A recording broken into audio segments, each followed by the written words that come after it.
Hey, this your boy TJ Hines. I'm glad you guys decided to click that button and tune in because I always have something of value to give to you guys. All right. If you guys don't know who I am, I'm associated by the name of Mr. Flipperhouse. I'm the best-selling author of my self-published book, Virtual Wholesaling for Dummies, which you can go get on my blog right now today at mrflipperhouse.com. You can also go get that book on Amazon for the lucky price of 99 cents.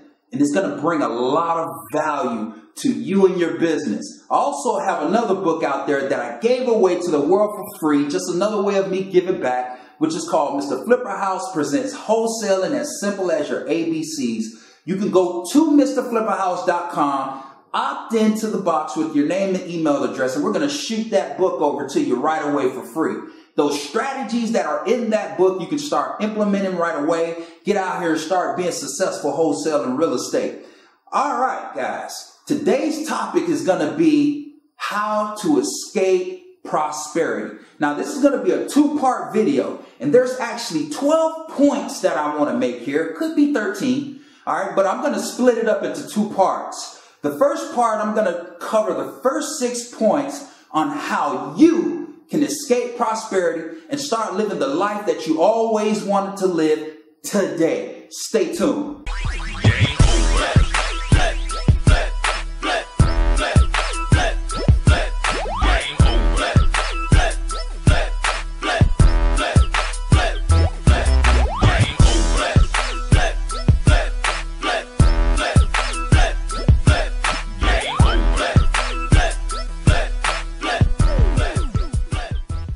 Yo, hey, I'm back as promised. I appreciate you guys for sticking around. And once again, this is what I need you to do. Get a pen, get a pad, because out of one of these points that I'm about to make to you, either one or all of them, you can start implementing into your life and start to receive some results right away. The title of this video is going to be How to Escape Prosperity. And the number one point, or at least I should say the first point I want to make is image is everything, guys. And what I mean by that is this. You've looked at magazines before and seen either pretty women or muscular, handsome men that are on the cover of the magazine, and they may actually be trying to sell a bottle of perfume or cologne, and they're using a beautiful image to try to get you to buy into, if I buy this cologne or perfume, it's going to make me feel like I'm the person on that magazine cover. Well, guys, this is something that you need to start practicing and doing on your own. You need to develop a self-image of worthiness. And what I mean by that is you got to feel worthy of things that you want to attract out here. If you want to be a successful person financially, then guess what? You got to become an above average person. You can't make an above average income being a below average person. How do you become above average person? You educate yourself. You got to find a way to bring more value to the marketplace. Okay? It's all about your self-image and what you project in yourselves, guys. All right? I remember some time ago when I was young out here, and I really didn't know who I was or what I wanted to accomplish out here. My self-image and my self-esteem was eroded at the time, and I just felt lost until the day I started to change my thinking about who I was and the things that I wanted to accomplish in life. And I started to gain a better self-image of myself, such as I know I'm going to be successful.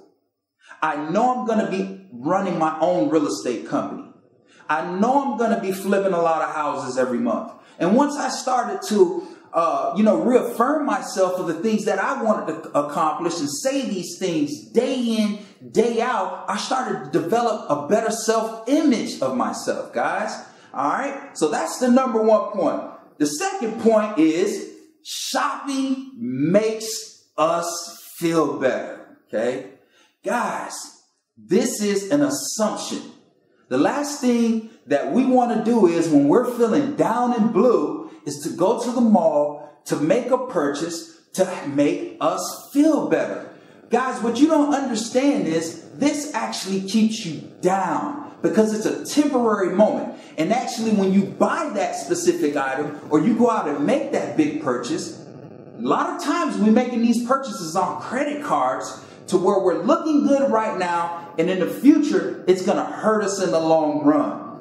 So you can either do what's hard right now, or your life will be easy, or you can do what's easy right now and your life will be hard. You got to have a certain discipline, guys. And I just want you to know that shopping that makes you feel better right now is going to hold you back, and it's going to keep you on the road, a very long road to reach prosperity. All right. So every time you go out and buy something that makes you feel good right now, it's just right now. It's temporary. But you're the person that has to go home and then be receiving those bills, looking at the bills like, oh man, you're still in a stressful situation. So don't go out and create more stress for yourself. This is a way to get yourself out of prosperity. Okay. Save that money. Save that money towards financial freedom in the future, guys, because trust me, you're going to live a very long time out here.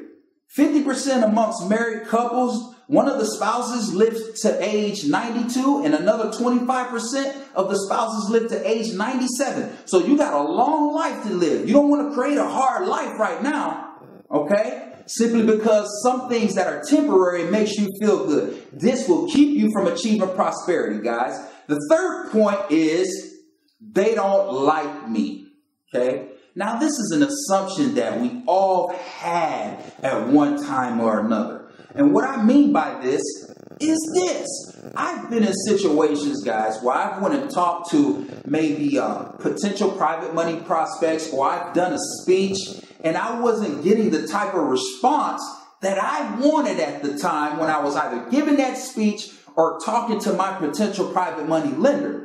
Now, once I got in my car and started driving home, I started thinking to myself, well, man, maybe they didn't like the speech, or maybe they didn't like me. Guys, that kept me from achieving prosperity. Don't assume what people may think about you, because it may not be the reason what you're thinking. Turns out I reached out next day to the private money lender. He was blown away by the presentation, something totally opposite from what I was thinking.